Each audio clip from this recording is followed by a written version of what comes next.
যুব উন্নয়ন অধিদপ্তর মহাপরিচালকের কার্যালয়ে একটি নতুন নিয়োগ বিজ্ঞপ্তি প্রকাশিত হয়েছে, যেখানে সম্পূর্ণ অস্থায়ী ভিত্তিতে নিয়োগটি প্রকাশিত করেছে।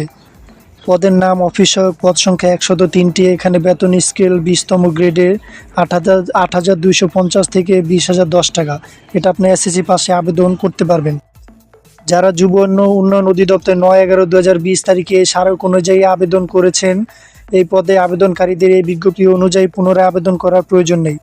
তো এখানে আপনাদের আবেদনের বয়স দেওয়া আছে ১/৫/২০২৬ তারিখে। প্রার্থীর বয়স অবশ্যই ১৮ থেকে ৩২ বছরের মধ্যে হতে হবে।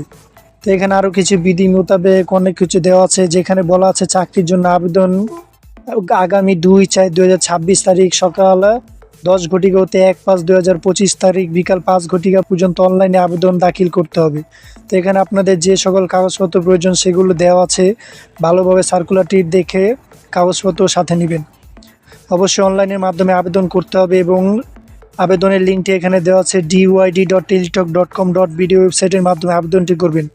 অনলাইনে পরীক্ষার ফি আবেদনের ৫০ টাকা। অবশ্যই অনলাইনে টেলিটক নাম্বারের মাধ্যমে পেমেন্টটি করবেন।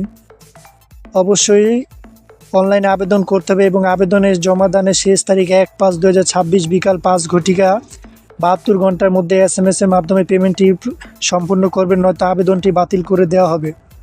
আবারও এখানে দেওয়া আছে পরীক্ষার ফি বাবদ ৫০ টাকা এবং টেলিটকের সার্ভিস চার্জ বাবদ ৬ টাকা, সর্বমোট ৫৬ টাকা ৭২ ঘন্টার মধ্যে পেমেন্ট করবেন। এখানে SMS এর প্রক্রিয়াটি দেওয়া আছে, এই প্রক্রিয়াটি অবলম্বন করে পেমেন্টটি করুন। পরবর্তীতে আপনাদের মোবাইলে একটি SMS দেওয়া হবে, সেই SMS মাধ্যমে লিঙ্কে প্রবেশ করে আপনাদের অ্যাডমিট কার্ডটি ডাউনলোড করবেন। তো ধন্যবাদ ভিউয়ার্স, আবারও দেখা হবে নতুন কোনো ভিডিওর মাধ্যমে।